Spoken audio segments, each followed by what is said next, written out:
Hey, what is up, Rams fans? Welcome back into a brand new Rams House video. Thank you for kicking your feet up and stopping back into another video. Today we got a fun one to do in this offseason, and it's going to be reacting to the media's hot takes around the Matthew Stafford trade that happened last year. I'm sure you guys all remember what I'm talking about. The media was so against Stafford, so against the Rams, really didn't see the logic behind the trade, said he was injury prone, said he couldn't win a playoff game, mortgaging their future, all this and that. I'm sure you guys remember. Before we get in the video and really react to it though, let me know what you thought about the Matthew Stafford trade. Your just very initial thoughts of the trade, because I can admit myself, I didn't know what type of player he was. I wasn't sure what we were getting. I thought, he was a little bit above average, better than Goff, but I wasn't sure if he could elevate the team really until I took a look at what type of player he was, and then I really got jacked for the trade. But yeah, this is gonna be a fun one. Thank you for stopping in. Without further ado though, what? I'm gonna give him a letter grade of a C, and let me tell you why I gave it a C, Skip. Matthew Stafford is about to be 33 years of age, and he has an injury history. Remember, now 2018 he missed half the season. He had this year he had thumb, rib, cartilage damage. In 2019, fractured bone in his back. 2016, dislocated finger. 2011, broken finger. 2010, separated shoulder, dislocated patella tendon in his knee. Also in 2009. Oh yeah, by the way, Skip, how many playoff games has he won? Okay, so first initially, something that I kind of laugh at that the media was doing a lot last offseason was they kept on bringing up how he's injury prone, how he's had so many injuries throughout his career, which is fair, he has. One thing that they fail to mention is that he's a tough player that plays through so many injuries. Like, he's going to put his body on the line for his team. I mean, I'm sure we all remember that Lions play where he ended up winning the game against the Browns when his shoulder just was completely dislocated. He's a type of player who's tough as nails, and even if he has an injury, he's not going to let it stop him from playing unless obviously it's completely impossible, like a complete broken back. But he's going to put it all out on the line for his team. We saw him do that last year with the Rams. I don't think he had any severe injuries, but he was dealing with injuries, and he played through it because he wanted to stay true to his team and help them win. That's one thing that the media just really does not like to mention. Now, Jared Goff did take the team to the Super Bowl. Now, you can say what he wants. You can say, well, that was defense-led, and Todd Gurley had a historic year running the football. But that did happen on his watch. But here's this is one of the main reasons, Skip, I ended up getting him a C. In the regular season, people, listen to this. Matthew Stafford is 10-59 in his career versus teams that have made the playoffs. That's because he's on the Lions, a team that's not a good supporting cast, doesn't have great management, and doesn't have great coaching. Like, honestly, there's so many things that they just pass over just to say these types of things. It's like they're oblivious to what team he was on. That is the worst of any quarterback in at least 40 starts versus playoff teams all time. They make it seem like they just traded for Patrick Mahomes. You want to think, Skip, I'm not saying Matthew Stafford isn't better than Jared Goff. I believe he is. But given his age, given his injury history, given what he hasn't accomplished, this is not a slam dunk like everybody is portraying it out to be. Is this a good or bad trade for the Rams? It's a bad trade for the Rams. Let me be very clear.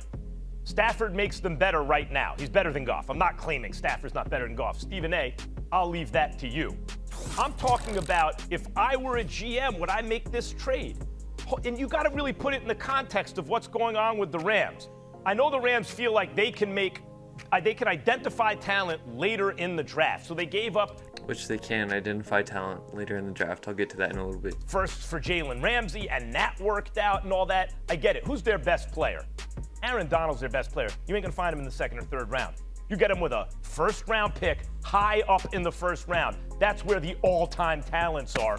Donald is their best player. They're not gonna find him later on. They used a first-round pick on him, high up. Now, look at this trade, guys, and put it in the context of what the Rams have done. Have they been a powerhouse? They have. It's worked out in the short run. But guys, they just signed Jared Goff not that long ago to the deal.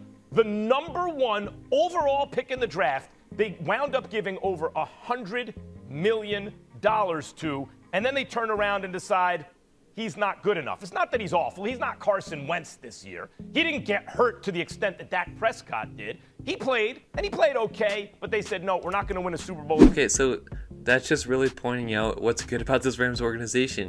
Yeah, they signed him to a huge contract. He was the #1 overall pick, gave up a lot to get him. but they realized he was not going to be the type of player to elevate their team and win a Super Bowl. Sure, he got to the Super Bowl and he was playing great in those years, although he did have Todd Gurley and a great defense.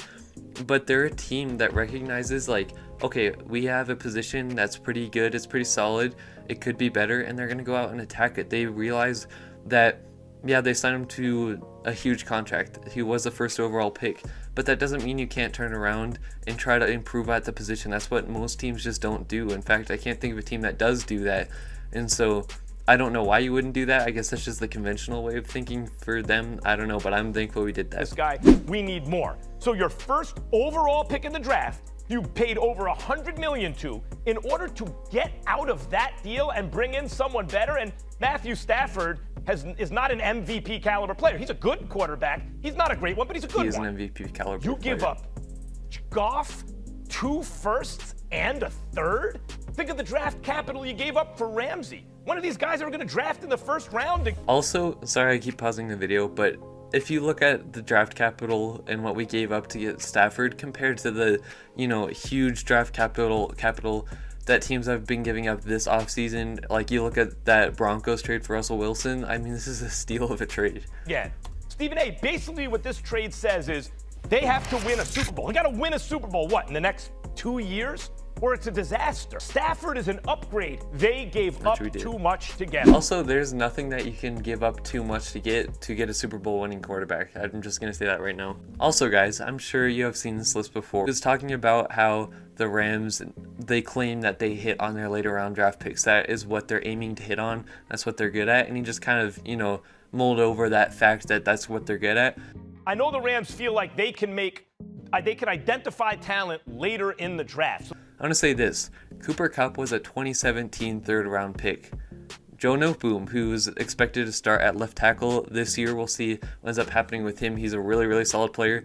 Picked in the 3rd round of 2018. Brian Allen, our current center, who we just extended, picked in the 4th round of 2018. Sebastian Joseph Day, who just signed a huge contract to go to the Chargers, has been balling out with us. 2018 6th round pick. Greg Gaines, 2019 4th round pick. Nick Scott, a guy who was only expected to be a special teamer, if that, who ended up balling out in the playoffs and helping us to beat Brady and the Bucks. He was a 7th round pick in 2019. And then you talk about Jordan Fuller, who is our team captain, our starting free safety, 2020 6th round pick. Terrell Lewis, who is a rotational edge guy, 2020 3rd round pick. Well, I'll admit with that one, who knows if we bring him back or not, but he's still been solid for us. Cam Akers, 2020 2nd round pick. That's not even a big bulk of the players that we've been able to get in the later rounds or hit on in the later rounds that make up a huge part of our team. These guys have been contributors and playmakers, and that's why we are able to bring in guys like Jalen Ramsey and Matthew Stafford, extend guys like Aaron Donald. It's because we are great at hitting in the later rounds. And then you take a look at what Matthew Stafford has done with us now. Well, again, he went 12-5 in his first season with a new team. You guys don't know how hard that is. He won the division, went 4-0 in the playoffs, which now they can't say he's 0-3 in the playoffs. Went 4-0 in the playoffs, and he won the Super Bowl. I mean, what more can you ask from him? I still feel like Stafford doesn't get enough love now that he should be getting, but, I'm just so thankful that we were able to acquire him. It's so funny to go back watching, these hot takes that the media had and what they were, drumming up drama, what they believed to be true. I know that you can mess up on takes. I've done that so many times, but it felt like so much of the media was just all against us, all against the Stafford trade. It just makes it that much more gratifying that we won with Stafford and how good he did in his first year. But let me know what you think of the video, guys. I wanted to switch it up again for you guys. If you have any other video suggestions, let me know down below. I appreciate you guys for stopping in. I would be very appreciative if you could drop a like on the video and subscribe. If you don't feel like that, though, you're totally fine. Other than that, though, I hope you guys have a good Sunday. Horns up and God bless.